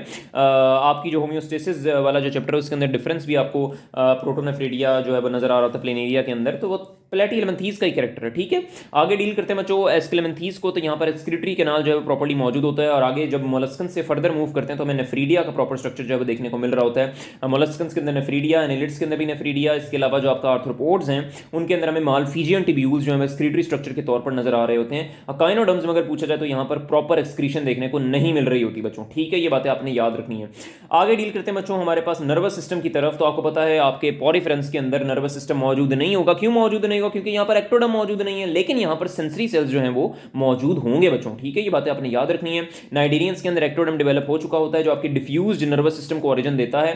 अब आपसे यहाँ पे सवाल बनता है कि nervous system was first time seen in which phylum. गौर से वर्डिंग को जरा सुने, nervous system was first time observed in which phylum. तो आपने बताना है कि वो नाइडेरियन फाइलम था या सीलेंट्रेटा फाइलम था जिसके अंदर पहली दफा नर्वस सिस्टम देखने को मिला था। हाँ, यूं सवाल आया कि पहली दफा सेंट्रल नर्वस सिस्टम कहां पे देखने को मिला था, तो आपने प्लेटिहेल्मिन्थीस को ऑप्ट करना है। ठीक है, एस्केलेमेंथीस के अंदर भी सेंट्रल नर्वस सिस्टम नजर आता है, और एक स्पेशलाइज्ड स्ट्रक्चर जो होता है बच्चों वो सेंसरी ऑर्गन के तौर पर एक्ट करने वाला एक स्ट्रक्चर होता है जिसको पेपिला लेबल कर रहे होते हैं, वो भी हमें नजर आ रहा होता है एस्केलेमेंथीस के अंदर। मोलस्कन्स की बात करें तो बच्चों यहाँ पर हमें सीएनएस तो नजर आएगा ही आएगा, लेकिन यहाँ पर 3 पेयर ऑफ गेंगलिया मौजूद होते हैं। गेंगलिया क्या होता है आपको पता है, cluster of neuron cell bodies होता है। आगे डील करते हैं बच्चों हमारे पास जो एनालिट्स हैं बच्चों, यहाँ पर हमें सेंट्रलाइज नर्वस सिस्टम तो नजर आएगा ही आएगा, लेकिन यहाँ पर ब्रेन और वेंट्रल कॉर्ड्स जो हैं वो भी हमें नजर आ रहे होंगे। ठीक है, आगे डील करते हैं बच्चों आर्थ्रोपोड्स के अंदर। आपको पता है यहाँ तो बिल्कुल ही सीएनएस जो है वो वेल डेवलप्ड होगा, बहुत ही जो है वो हमें डेवलप्ड सीएनएस यहाँ पर नजर आ रहा होता है। और अकाइनोडर्म्स की बात करें तो यहाँ पर जो थोड़ा सा नर्वस सिस्टम होता है वो पुअरली डेवलप्ड होता है in comparison to previous phylums. ठीक है, आगे डील करते हैं जो लार्वा के हवाले से। तो आपने बताना है कि जो पॉरीफेरेंस का लार्वा होता है वो फ्री लिविंग होता है, इसके अलावा नाइडेरियंस का भी फ्री लिविंग होता है। आपके पास जो प्लेटिहेल्मिन्थीस होते हैं उनके अंदर प्रॉपर लार्वा मौजूद नहीं होता, एस्केलेमेंथीस के अंदर भी मौजूद नहीं होता। हाँ, मोलस्कन्स के अंदर जो है वो ट्रोकोफोर लार्वा मौजूद होता है। ट्रोकोफोर का मतलब ये है कि ये मोबाइल लार्वा होगा, एक जगह से दूसरी जगह मूव कर सकता है। ठीक है, एस्केलेमेंथीस की बात करें तो यहाँ पर भी ट्रोकोफोर लार्वा मौजूद होगा, बिल्कुल ये बात आपने रिलेट करके रखनी है। आगे हम डील करते हैं अपने आर्थ्रोपोड्स को। तो आपने ये बात बतानी है कि आर्थ्रोपोड्स का जो लार्वा होता है उसमें हम निम्फ और स्टार को लेबल करते हैं। ये स्पेसिफिकली मेटामॉर्फोसिस को डील करने के लिए यहाँ पर इस लार्वा को मेंशन किया जा रहा होता है। और अकाइनोडर्म्स की बात करें तो यहाँ पर बायपेनेरिया ब्रेकियो लार्वा जो होता है वो यहाँ पर मेंशन किया जा रहा होता है, ठीक है। आगे डील करते हैं बच्चों सर्कुलेशन का। तो ये बात आपको याद रहे, आपको पोरिफेरेंस के अंदर, नाइडेरियंस के अंदर, प्लेटिहेल्मिन्थीस के अंदर, एस्केलेमेंथीस के अंदर कोई आपको सर्कुलेटरी सिस्टम जो है वो नजर प्रॉपर नहीं आता, ना ही यहाँ पर हमें प्रॉपर सर्कुलेशन देखने को मिल रही होती है। हाँ, मोलस्कन्स के अंदर आपको ओपन सर्कुलेटरी सिस्टम सारे कैरेक्टरिस्टिक्स के अंदर नजर आता है। यहाँ से जो एमसीक्यू बनता है वो सेफलोपोडा के हवाले से बनता है कि भाई यहाँ पर कौन सा ऐसा मेंबर है आपके पास मोलस्कन्स का जिसके अंदर क्लोज सर्कुलेटरी सिस्टम मौजूद होगा। आपने बताना है कि सेफलोपोडा वो आपके पास एक ऑर्गेनिज्म है आपको मोलस्कन्स के अंदर नजर आता है जिसके अंदर क्लोज सर्कुलेटरी सिस्टम जो है वो मौजूद होता है। ये एमसीक्यू बनता है, ये आपने बात याद रखनी है। फिर हमारे पास एनालिड्स आते हैं। एनालिड्स के अंदर क्लोज सर्कुलेटरी सिस्टम जो है वो नजर आ रहा होता है। आर्थ्रोपोड्स के अंदर में ओपन सर्कुलेशन नजर आती है और अकाइनोडर्म्स के अंदर ये जो सर्कुलेटरी सिस्टम होता है बच्चों ये पुअरली डेवलप्ड होता है। यहां से जो एक और सवाल बनता है वो ये होता है कि first time open circulatory system was seen in which phylum. आपने बताना है कि वो आर्थ्रोपोड्स का जो फाइलम होता है उसके अंदर पहली दफा हमें ओपन सर्कुलेटरी सिस्टम देखने को मिला। हाँ, सवाल ये है कि circulatory system was seen in which phylum first ever circulatory system was seen in which phylum. तो आपने बताना है कि वो एनालिड्स थे जिसके अंदर पहली दफा सर्कुलेटरी सिस्टम में देखने को मिला था। यहां से सेफलोपोडा का भी एमसीक्यू आपने याद रखना है, ठीक है। आगे डील करते हैं बच्चों स्केलेटन के हवाले से। स्केलेटन के हवाले से कुछ मुश्किल सवाल नहीं आता। आपने बताना है कि स्केलेटन आपके पास पोरिफेरेंस के अंदर डेफिनेटली मौजूद नहीं होगा, लेकिन यहां पर कुछ स्ट्रक्चर्स होते हैं जिनको स्पिक्यूल्स लेबल किया जा रहा होता है। ये सपोर्ट और इसके अलावा एडेसिवनेस वगैरह प्रोवाइड कर रहे होते हैं, ठीक है। हमारे पास जो नाइडेरियंस होते हैं यहाँ पर उनमें एक्सोस्केलेटन मौजूद होता है। प्लेटिहेल्मिन्थीस के अंदर प्रॉपर स्केलेटन मौजूद नहीं होता, ना एस्केलेमेंथीस के अंदर। हाँ, यहाँ पर हाइड्रोस्टेटिक स्केलेटन या फिर हाइड्रोस्टेटिक प्रॉपर्टीज जो है वो यहाँ पर हमें देखने को मिल रही होती हैं। मोलस्कन्स की बात करें तो ये जो स्पीशीज होती हैं इस तमाम की तमाम शेल्ड होती हैं और यही शेल जो होता है इनका एडिबल शेल होता है, ठीक है। कुछ के अंदर नहीं होता। आगे डील करें बच्चों तो हमारे पास एनालिड्स आते हैं। एनालिड्स के बारे में याद रखना है, यहाँ पर हाइड्रोस्टेटिक स्केलेटन जो है वो मौजूद होता है। आर्थ्रोपोड्स की बात करें तो यहाँ पर आपको पता है काइटिनिक स्ट्रक्चर होता है जो उनके एक्सोस्केलेटन के अंदर पाया जाता है। तो डेफिनेटली यहाँ पर एक्सोस्केलेटन जो है वो मौजूद होगा। अपने पास अकाइनोडर्म्स की बात करें ना या अकाइनोडर्मेटा फाइलम की बात करें तो यहाँ पर मीजोडर्मल एंडोस्केलेटन जो है वो मेंशन किया जा रहा होता है बच्चों, ठीक है। ये बातें आपने याद रखनी है। आगे डील करते हैं बच्चों रिप्रोडक्शन का। अब ये रिप्रोडक्शन वो आपके पास कैरेक्टर है जो तमाम के तमाम फाइलम्स के अंदर मौजूद होता है, तभी हम ये कहते हैं कि reproduction is essential for the survival of all the species, ठीक है। रिप्रोडक्शन से सवाल आपके पास बन सकता है, उसको डील करना है आपने। आपके पास पोरिफेरेंस के अंदर सेक्सुअल और एसेक्सुअल दोनों तरह की रिप्रोडक्शन मौजूद होती है। हाँ, यहाँ पर इंटरनल बर्ड्स मौजूद होते हैं जिनको हम लेबल कर रहे होते हैं, हमारे पास गिन्यूल्स वगैरह लेबल कर रहे होते हैं। तो ये आपके पास पोरिफेरेंस के कैरेक्टरिस्टिक, और इसके अलावा ये मोस्टली हर्मेफ्रोडाइट होते हैं, तो ये भी बात आपको पता होनी चाहिए। नाइडेरियंस की बात करें तो ये भी सेक्सुअल, इसके अलावा एसेक्सुअल रिप्रोडक्शन को शो कर रहे होते हैं। हमारे पास जो प्लेटिहेल्मिन्थीज होते हैं उनके अंदर रीजनरेशन की जो प्रॉपर्टी है वो भी बड़ी प्रोमिनेंटली नजर आ रही होती है, और इसके अलावा एसेक्सुअल रिप्रोडक्शन जो है वो भी यहाँ पर नजर आ रही होती है। एसेक्सुअल रिप्रोडक्शन यहाँ पर क्योंकि मोस्टली हर्मेफ्रोडाइट होते हैं तो यहाँ पर हम लेबल कर रहे होते हैं। आगे जितने भी फाइलम्स है बच्चों उनके अंदर चूंकि सेपरेट सेक्सेस मौजूद होते हैं तो उन तमाम के अंदर हमें सेक्सुअल रिप्रोडक्शन देखने को मिल रही होती है, ठीक है। एस्केलेमेंथीज की सवाल करें, मोलस्कन्स का सवाल करें, एनालिड्स का सवाल करें, आर्थ्रोपोड्स का सवाल करें, अकाइनोडर्म्स का सवाल करें, आपने ये बताना है कि यहाँ पर चूंकि सेपरेट सेक्सेस मौजूद होते हैं तो यहाँ पर हमें सेक्सुअल रिप्रोडक्शन देखने को मिल रही होती है, ठीक है बच्चों। ये बातें आपने याद रखनी है। अब इसकी एग्जाम्पल्स, यहाँ से सवाल बनते हैं बच्चों। एग्जाम्पल्स के हवाले से आपने जितनी भी चीज़ों को याद रखना है वो बड़ी इंपॉर्टेंट होंगी। आपने बताना है कि ये जो आपके पास पोरिफेरेंस होते हैं ये बड़े लेस डेवलप्ड होते हैं। क्या मैंने कहा? बड़े ही लेस डेवलप्ड होते हैं। अब इस लेस से देखें ना, लेस में जो पहला लेटर है एल का वो क्या रिप्रेजेंट करता है? आपने बताना है कि वो ल्यूकोसिलिनिया को रिप्रेजेंट करता है। E for Euplectella, S for sycon and दूसरा एस फॉर स्पॉन्जाइला। तो ये चारों आपने एग्जांपल्स को याद रखना है। ये प्लेटिहेल्मिन्थीज तक जो आने वाली एग्जांपल्स हैं बड़ी ही इंपॉर्टेंट है बच्चों, ठीक है। आगे नाइडेरियंस को डील करें बच्चों तो यहाँ पर जो हमारे पास इंपॉर्टेंट एग्जांपल्स आती हैं वो एक तो हाइड्रा की आती है, बहुत ही फेमस एग्जांपल। फिर इसके अलावा ऑरेलिया होता है, इसके अलावा एक्टिनिया होता है। हमारे पास जो ऑरेलिया होता है वो जेलीफिश के लिए इस्तेमाल होता है, इसके अलावा एक्टिनिया जो होता है बच्चों को सी एनेनोम के लिए इस्तेमाल हो रहा होता है, ठीक है। आगे डील करते हैं बच्चों प्लेटिहेल्मिन्थीज को, तो ये हम तानिया फैसलाबादी डील करते हैं। तानिया फैसलाबादी, टी फॉर टाइनिया मस्किपुला जिसको हम टेप वॉर्म लेबल कर रहे होते हैं, एफ फॉर फेसियोला हेपेटिका जिसको हम लिवर फ्लूक लेबल कर रहे होते हैं, एस फॉर शिस्टोसोमा जिसको हम ब्लड फ्लूक लेबल कर रहे होते हैं, डी फॉर डुक्सिया प्लेनेरिया जिसको हम फ्री लिविंग आपके पास प्लेटिहेल्मिन्थीज फाइलम का मेंबर बोल रहे होते हैं। क्या मैंने कहा? यहाँ पर जो डी है दैट इज फॉर डुक्सिया, और ये वाहिद मेंबर होता है जो फ्री लिविंग होता है जिसको हम प्लेनेरिया लेबल कर रहे होते हैं। एक ऐसा मेंबर एस्क्लेमेंथीज के अंदर भी बताता हूँ। एस्क्लेमेंथीज वो वाले फाइलम होते हैं जो बड़ा ही लार्ज एरिया ऑक्यूपाई करते हैं। क्या मैंने कहा? बड़ा ही लार्ज एरिया ऑक्यूपाई करते हैं। इसमें जो ए होता है बच्चों वो आपके पास लेबल करता है स्केरिस लंबरिकॉइडस। इसके अलावा आर जो होता है बच्चों वो रेप्टाइडस को लेबल कर रहे होते हैं, और यही वो रेप्टाइडस होता है जो फ्री लिविंग होता है। एक मैंने आपको डुक्सिया बताया प्लेटियलमेंथीज के अंदर जो फ्री लिविंग होता है, और यहाँ पर एस्क्लेमेंथीज के अंदर आर से रेप्टाइडस होता है जो हमारे पास फ्री लिविंग होता है। ई फॉर एंटेरोबियस वर्मिकुलरिस जिसको पिन वॉर्म लेबल कर रहे होते हैं, एंड ए फॉर बच्चों एनसाइक्लोस्टोमा डोडेनल जिसको हम हुक वॉर्म लेबल कर रहे होते हैं। अब आपकी ना कुछ बुक्स के अंदर तो ये ना एंडोपैरासाइट्स की ना कुछ इंपॉर्टेंट प्रॉपर्टीज बताते हैं, जैसे पंजाब वाली बुक, और इसके अलावा ये जो एस्ट्रेलमेंथीज के बारे में बड़ी इंपॉर्टेंट बातें बताता है। तो आपने काम करना है जरा ना पंजाब वाली बुक को पकड़ के ना, उसमें से आपने इन फाइलम्स के बारे में कुछ इंपॉर्टेंट बातें जो आपको मिलती है ना, सॉरी इन एग्जाम्पल्स के बारे में, ये जो स्पेशली ये जो एनसाइक्लोस्टोमा डोडेनल है इसके बारे में तो पूरा पैराग्राफ लिखा हुआ है, वो आपने जरा रीच कर लेना है। इसके अलावा पिनवॉर्म को भी रीच कर लेना है। आपको जो प्लेटियलमेंथीज है उसके बारे में इंपॉर्टेंट बातें मिलती हैं, तो उन तमाम चीज़ों को आपने डील कर लेना है। ठीक है, आपने पंजाब वाली बुक से ना तो इन चीज़ों को देख लेना ताकि आपको प्रॉब्लम ना रहे। आगे डील करते हैं बच्चों मोलस्कन्स को, तो यहाँ पर स्नेल और स्लग जैसे इंपॉर्टेंट मेंबर्स हम लेबल कर रहे होते हैं। आगे डील करते हैं बच्चों हमारे पास जो एनिलिड्स होते हैं, इसमें तो आपको पता है कि एनिलिड्स के अंदर हम पोलीचिटा, ओलिगोचिटा, और इसके अलावा जो इंपॉर्टेंट यहाँ पर एग्जाम्पल मैं डील करवाना चाहूँगा आपको वो हिरोडो मेडिसिनलिस की है, जिसको हम साइंटिफिक नेम बोलते हैं बच्चों लीच का। ठीक है, तो ये बातें आपने याद रखनी है कि ये लीच किसका मेंबर है बच्चों? एनिलिड्स का मेंबर है। ठीक है, आगे डील करते हैं बच्चों आर्थ्रोपोड्स को, तो इसमें तो बतेरी एग्जांपल्स आ सकती है ना। इसमें देखो आपको पता है क्रस्टेशिया होता है, इंसेक्टा होता है, इसके अलावा रेक्नेडा होता है, मारियोपोडा, तो डिफरेंट क्लासेस के अंदर एग्जांपल्स होती हैं। लेकिन जो यहाँ पर मैं आपको एग्जांपल बताऊंगा वो आपको कॉकरोच याद कर लें। ठीक है, आगे डील करते हैं बच्चों हमारे पास काइनोडर्म्स को, तो काइनोडर्म्स में आपने याद रखना एग्जाम्पल जो हमारे पास स्टारफिश आती है, इसके अलावा ब्रिटल स्टार आता है, सी स्टार आता है, सी क्यूकम्बर आता है। तो ये तमाम की तमाम एग्जाम्पल्स हमारे पास काइनोडर्म्स के अंदर हम लेबल कर रहे होते हैं। ठीक है, आगे डील करते हैं बच्चों इंपॉर्टेंस के हवाले से। अब ये एग्जाम्पल्स और इंपॉर्टेंस पहले 4 फाइलम्स की बड़ी ही इंपॉर्टेंट है। आपने बात बतानी है कि हमारे पास इंपॉर्टेंस में जो हमारे पास कुछ स्पॉन्जेस वगैरह होते हैं वो वॉशिंग और बाथिंग या क्लीनिंग पर्पसेस के लिए इस्तेमाल होते हैं। इसके अलावा कुछ केसेस में ये बिल्डिंग्स के अंदर साउंड प्रूफिंग के लिए भी इस्तेमाल हो रहे होते हैं। कुछ कंट्रीज के अंदर तो इनको रोड क्लीनिंग के लिए भी तो इस्तेमाल किया जा रहा होता है। तो ये तमाम के तमाम इसकी इंपॉर्टेंस है, पॉरीफेरा फाइलम की इंपॉर्टेंस है। नाइडीरियंस की बात करें तो यहाँ पर कोरल बनाना, कॉरल्स बनाना, कोरल फॉर्मेशन करवाना, ये इनका इंपॉर्टेंट फीचर है। प्लेटियलमेंथीज को आपको पता है ये तमाम के तमाम मोस्टली जो है वो एंडोपैरासाइट्स होते हैं, पैरासिटिक कैरेक्टर होता है, पैरासिटिक मोड ऑफ लाइफ होता है। स्केलेमेंथीज की भी यही बात है। मोलस्कन्स की बात करें तो यहाँ पर एडिबल शेल जो है वो यहाँ पर हम लेबल कर रहे होते हैं कि इनका जो शेल होता है बच्चों को कुछ खाने लायक होता है, और इसके अलावा कुछ केसेस में जो शेल होता है वो नॉन एडिबल भी होता है, लेकिन डिफरेंट इंपॉर्टेंस का हामिल होता है। ठीक है, एनालिड्स की बात करें तो यहाँ पर जो अर्थवर्म होता है बच्चों उसको नेचुरल प्लफ लेबल कर रहे होते हैं, ये इसकी इंपॉर्टेंस है।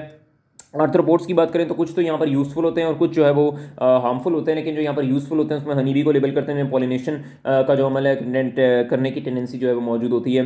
काइनोडर्म्स की मैं बात मेंशन करें तो यहाँ पर रीजनरेशन का जो इंपॉर्टेंट फीचर है वो यहाँ पर हम लेबल कर रहे होते हैं। ठीक है बच्चों, तो ये आपने टेबल को याद रखना है, ये आपके मैक्सिमम क्वेश्चंस को जो है वो कवर कर रहा होता है। आपने इन चीज़ों को रिलेट कर रखना है। जब अगर आपको इस चैप्टर से कुछ नहीं ना आता तो एटलीस्ट ये टेबल जो है बच्चों वो आपको आना चाहिए। इसमें मैंने आपको एग्जाम्पल्स बताई और इसके अलावा डिफरेंट फीचर्स बताए, वो तमाम के तमाम आपकी फिंगर टिप्स पर होने चाहिए, वरना ये चैप्टर को आपके जो मैक्सिमम क्वेश्चंस के स्लॉट्स हैं वो अनकवर्ड रहते हैं। अपने वर्टिब्रेट्स के टेबल को डील करते हैं जिससे मैक्सिमम क्वेश्चंस हमारे कवर हो रहे होंगे।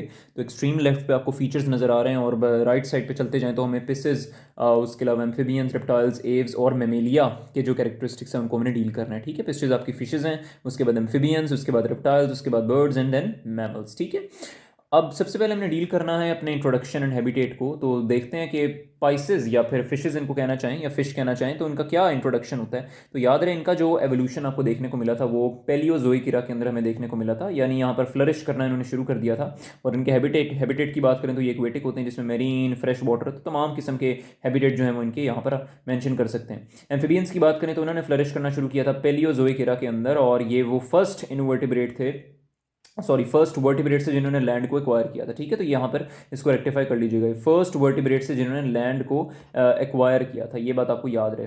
आगे डील करते हैं बच्चों रेप्टाइल्स के बारे में। रेप्टाइल्स ने आपने याद रखना है कि इन्होंने मीजोजोइक इरा के अंदर जो है वो लैंड पे फ्लरिश करना शुरू किया था, और ये जो है वो एक्सक्लूसिवली लैंड आपके पास वर्टिब्रेट्स कहा जाता है इनको। एव्स की बात करें या आपके बर्ड्स की बात करें तो उन्होंने जुरासिक पीरियड के अंदर फ्लरिश करना शुरू किया था, और जो यहाँ पर फर्स्ट नॉन बर्ड आपके पास मेंशन की जाती है जो एवोल्यूशनरी लिंक फॉर्म करती है उसको आर्चोपेटेरिक्स लेबल कर रहे होते हैं। ठीक है, तो ये चीज़ आपने याद रखना है एमसीक्यूज के हवाले से। मेमेलिया की बात करें किंगडम में मैमल्स के बारे में, तो याद रहे इन्होंने फ्लरिश करना शुरू किया था सीनोजोइक इरा के अंदर। ये इंपॉर्टेंट आपके पास चीज़ें इनको याद रखेगा। और जो रेप्टाइल आपके पास जो प्रिमिटिव रेप्टाइल जिसको लेबल करते हैं जिससे मेमेलिया का आगाज़ हुआ, तो ये वेरानोपिक रेप्टाइल्स था जिससे आपका मैमल्स का जो है वो कनेक्टिंग लिंक फॉर्म हो रहा होता है, ठीक है। तो ये बातें याद रखनी है। आगे डील करते हैं जो रेस्पिरेशन के हवाले से, पाइसेस या फिशेस के बारे में याद रखना है। यहाँ पर गिल्स मौजूद होते हैं और ये आपके जो गिल्स होते हैं ये फेरेंजियल रीजन के अंदर जो है वो पाए जाते हैं, जो आपके रेस्पिरेशन में हेल्प आउट कर रहे होते हैं पेसिस को। एम्फीबियंस की बात करें तो यहाँ पर लार्वल स्टेज के अंदर गिल्स मौजूद होते हैं, जबकि एडल्ट स्टेज के अंदर यहाँ पर लंग्स मौजूद होते हैं बच्चों, ठीक है। रेप्टाइल्स की बात करें तो यहाँ पर रेस्पिरेशन का फिनोमेना बड़ा प्रोमिनेंटली नजर आ रहा होता है क्योंकि यहाँ पर स्पॉन्जी नेचर के लंग्स मौजूद होते हैं। एव्स की बात करें तो यहाँ पर लंग्स मौजूद होते हैं और मैमल्स के अंदर भी लंग्स मौजूद होते हैं। फर्क कहाँ है दोनों के अंदर? मैमल्स के अंदर आपको लंग्स के साथ एल्वेलाई नजर आएंगे और मिलियंस ऑफ एल्वेलाई मौजूद होते हैं, आपको हार्ट के अंदर डील करवाया था, जबकि एव्स के अंदर यहाँ पर पैराब्रोंकाई आपको नजर आ रहे होते हैं बच्चों, ठीक है। सर्कुलेटरी सिस्टम की बात करें तो यहाँ पर पेसिस की बात करें तो यहाँ पर हमारे पास 2 चैम्बर्ड हार्ट मौजूद होता है और यहाँ पर सिंगल सर्किट सर्कुलेशन में देखने को मिल रही होती है, ठीक है। एम्फीबियंस की बात करें तो यहाँ पर 3 चैम्बर वाला हार्ट हमें नजर आ रहा होता है जिसमें 2 एट्रिया एक वेंट्रिकल को लेबल करते हैं और ये डबल सर्किट सर्कुलेशन में देखने को मिलती है। रेप्टाइल्स की बात करें तो यहाँ पर 4 चैम्बर्ड हार्ट नजर आ रहा होता है, लेकिन यहाँ पर थोड़ी सी पार्टीशन, इसके अलावा अनअप्रोप्रिएट डेवलपमेंट वगैरह, तो ये मतलब चैम्बर जो है वो सही से डेवलप नहीं हुए होते और यहाँ पर डबल सर्किट सर्कुलेशन ही देखने को मिल रही होती है। एव्स की बात करें या बर्ड्स की बात करें तो यहाँ पर भी 4 चैम्बर्ड हार्ट हमें नजर आ रहा होता है, लेकिन यहाँ पर वही बात मैं कहूँगा कि पार्टीशन वगैरह जो है वो नजर आ रही होती चैम्बर्स के अंदर, बल्कि कंप्लीट पार्टीशन अगर यहाँ पर एव्स के अंदर मेंशन करना चाहे तो वो भी बात ठीक है। और जो इंपॉर्टेंट एमसीक्यू है वो यहाँ से डिस्टिंग्विश करना है अपने मैमल्स और एव्स के अंदर कि यहाँ पर भी मैमल्स के अंदर तो 4 चैम्बर्ड हार्ट ही मौजूद होता है। जो फर्क होता है दोनों के अंदर वो अपने आयोटिक आर्च के वाले से याद रखना है। एव्स के अंदर में राइट आयोटिक आर्च नजर आती है, जबकि मैमल्स के अंदर में लेफ्ट आयोटिक आर्च नजर आती है बच्चों, ठीक है। इसका कोई आपने क्यों वो नहीं पूछना कि सर ये क्यों है यूं क्यों है, आपने बस इसको एज इट इज याद रखना है और इससे एज इट इज इन्फॉर्मेशन से सवाल आता है इस चैप्टर के अंदर से, ठीक है। अपने जहन से इस चैप्टर को करते हुए क्यों जो है वो निकाल दें, बस आप याद रखें इन चीज़ों को, तो फिर आपका जो एमसीक्यू वो रॉन्ग नहीं होगा, ठीक है। लोकोमोशन के वाले से चीज़ों को डील करते हैं। फिशेस के बारे में या पेसिस के बारे में याद रखना है कि यहाँ पर स्विमिंग करने की टेंडेंसी जो है उनके अंदर मौजूद होती है। डेफिनेटली इनके अंदर जो फिन ब्लैडर्स मौजूद होते हैं वो इसको हेल्प आउट कर रहे होते हैं। क्लॉज की बात करें तो वो हमारे पास एम्फीबियंस के अंदर जो है वो मौजूद होते हैं, जो इनको स्विम करने में और इसके अलावा हॉप करने में जो है वो हेल्प आउट कर रहे होते हैं। रेप्टाइल्स की बात करें तो यहाँ पर एफिशिएंट लोकोमोशन हमें देखने को मिलता है और यहाँ पर जो जो स्ट्रक्चर पाया जाता है वो इसके क्लॉज होते हैं जो यहाँ पर इसको हेल्प आउट करते हैं एफिशिएंट लोकोमोशन के अंदर। एव्स की बात करें, बर्ड्स की बात करें तो यहाँ पर इनके पास विंग्स मौजूद होते हैं जो इनको फ्लाई करने में हेल्प आउट कर रहे होते हैं, ठीक है। मैमल्स की बात करें तो यहाँ पर पेंटाडेक्टाइल लिम्स जो होते हैं वो यहाँ मौजूद होते हैं जिसमें हाथ आना पाँव आना, तो वो तमाम चीज़ों को डील करते हैं। टेम्परेचर की बात करें आपके पाइसिस के अंदर या फिशेस के अंदर तो यहाँ पर ये पो किलो थम्स होते हैं। ये आपको पता है पो किलो थम्स जो होते हैं वो आपके कोल्ड ब्लडेड जो है वो वर्टिब्रेट्स होते हैं। आगे एम्फीबियंस की बात करें तो ये भी पो किलो थम्स होते हैं, कोल्ड ब्लडेड होते हैं। इसके अलावा रेप्टाइल्स भी आपके कोल्ड ब्लडेड होते हैं, जबकि बर्ड्स और मैमल्स जो होते हैं बच्चों वो आपके होमियो थम्स होते हैं, ठीक है। होमियो थम्स होते हैं और वार्म ब्लडेड होते हैं, ठीक है। मैमल्स की बात करें चाहे बर्ड्स की बात करें तो ये दोनों आपके पास होमियो थम्स होते हैं, वार्म ब्लडेड होते हैं, ठीक है। एक्सोस्केलेटन की बात करें बच्चों तो पेसिस के अंदर यहाँ पर हमें स्केल्स नजर आते हैं एक्सोस्केलेटन के तौर पर। एम्फीबियंस के अंदर कोई एक्सोस्केलेटन मौजूद नहीं होता है। रेप्टाइल्स की बात करें तो यहाँ पर बड़ी प्रोमिनेंट स्केली स्किन जो है वो यहाँ पर मौजूद होती है। ये बातें आपने रिलेट करके रखनी है। और बर्ड्स की बात करें तो यहाँ पर फेदर्स मौजूद होते हैं और मैमल्स की बात करें तो यहाँ पर स्किन होना, नेल्स होना, इसके अलावा हॉर्सेस के अंदर हूफ्स का होना, तो वो तमाम के तमाम आपके एक्सोस्केलेटन वगैरह के तौर पर एक्ट कर रहे होते हैं।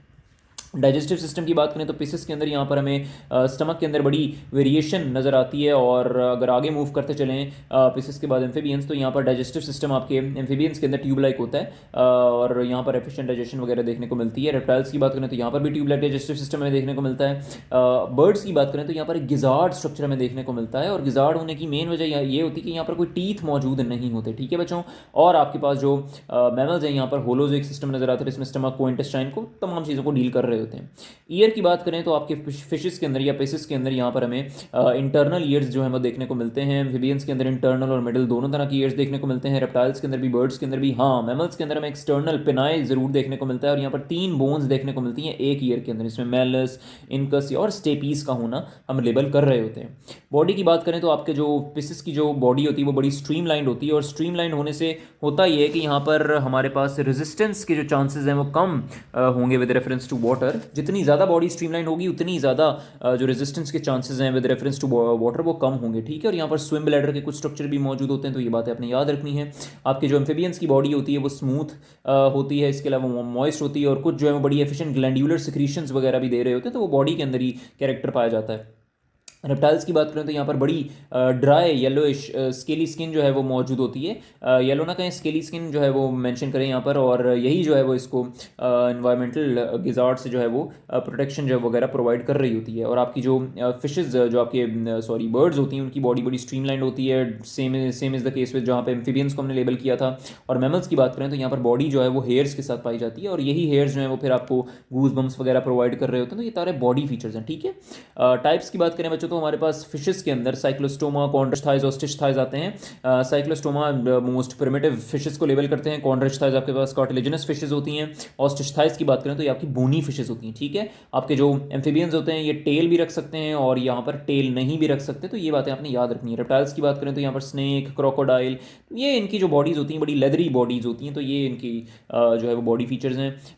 आपके पास बर्ड्स की बात करें या एव्स की बात करें तो इनके अंदर फ्लाइंग की, रनिंग की कैपेबिलिटी मौजूद होती है। और यहाँ पर मैमल्स की बात करें तो इसमें ऐसे मैमल्स जो हैं वो पाए जाते हैं जो एग लेइंग होते हैं, इसके अलावा पाउच्ड होते हैं, और कुछ ऐसे होते हैं जो प्लासेंटल होते हैं जिसमें यूथीरिया को लेबल कर रहे होते हैं। रही बात एव्स की, तो यहाँ पर रनिंग में आपका सवाल होगा कि सर रनिंग बर्ड कौन सी होती है। आपको पता है कीवी वगैरह, ऑस्ट्रिच वगैरह, तो ये रनिंग बर्ड्स होती हैं, ठीक है। तो ये कैरेक्टर टाइप्स होती हैं आपकी बर्ड्स की।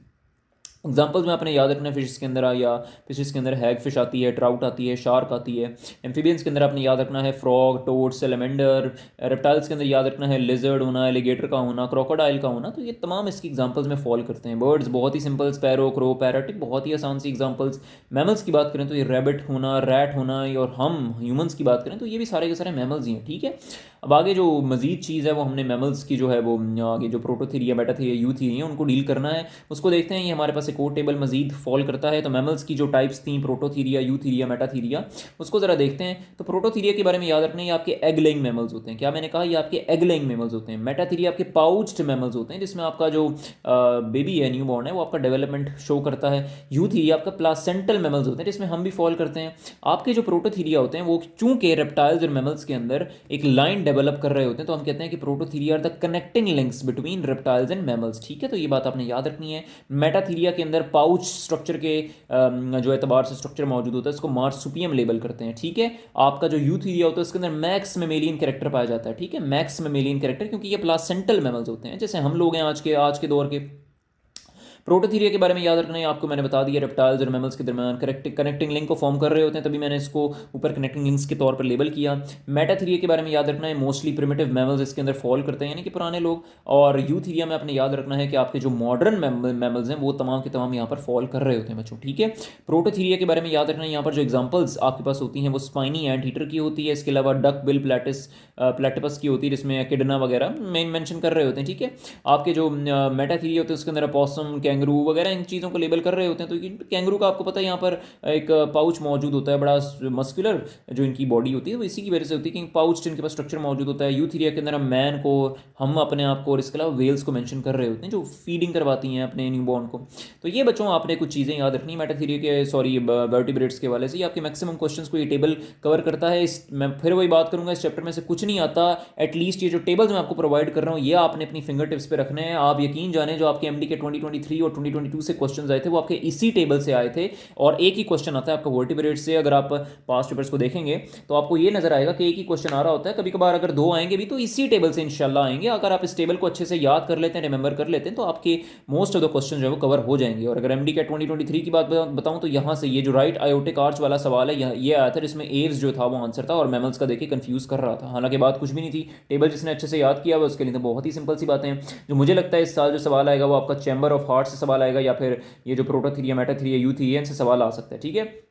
ज़्यादा कंफ्यूज करेगा तो एग्जांपल से सवाल कर लेगा, इतना डिटेल में नहीं जाएगा क्योंकि उसको भी पता है ये जो है इसमें लर्निंग मटेरियल काफ़ी ज़्यादा है और हर एक से याद नहीं होता, तो हर एक को कंसिडर करके पेपर को डेवलप किया जाता है। और जो चीज़ें इसमें मुश्किल ज़्यादा बातें होती हैं, जो ज़्यादा डीप बातें होती हैं, वो अक्सर औकात नहीं पूछी जाती, उनको अवॉइड किया जाता है। तभी मैं आपको कहता हूँ कि इस चैप्टर के अंदर अपने जहन से क्यों का जो सवाल है वो निकाल दें। आपने कभी ये सवाल नहीं करना कि सर ये जो पाइसेज है, ये जो फिशेज हैं, इनके अंदर टू चैम्बर्ड हार्ट क्यों है, ये कोई सवाल बनता ही नहीं है इस चैप्टर के अंदर, क्योंकि यहाँ पर ऑलरेडी इन्फॉर्मेशन बहुत ज़्यादा है। और अगर आप ये सवाल करते हैं तो आपसे बड़ा बेवकूफ़ कोई नहीं है, सॉरी टू से, लेकिन वाकई आपसे बड़ा बेवकूफ़ कोई नहीं है, क्योंकि इस चैप्टर के अंदर इन्फॉर्मेशन ही बहुत ज़्यादा होती है। ठीक है बच्चों, आपने ये चीज़ों को बस याद रखना है। जो मैं आपको टेबल दे रहा हूँ, आपने इन्वर्टिब्रेट्स का टेबल एक तो याद रखना है, उसको एक दफ़ा 3-4 दफ़ा सुनेंगे तो फिर तो मेरा नहीं ख्याल कि भूल सकता है। और इसके अलावा वर्टिब्रेट्स को भी जो है वो 3 या 4 दफ़ा सुने तो डेफिनेटली आपको ड्राइव के अंदर जो है वो सेपरेटली वीडियोस पड़ी हुई मिल सकती हैं। तो आप उसको जब टाइम मिले, रात को सोते हुए कंबल में घुस वगैरह करके, तो आप आराम से इन वीडियोज़ को सुने तो ये आपको कभी भी भूलेंगे नहीं। ठीक है बच्चों, पढ़ाई करते रहें। All the very best.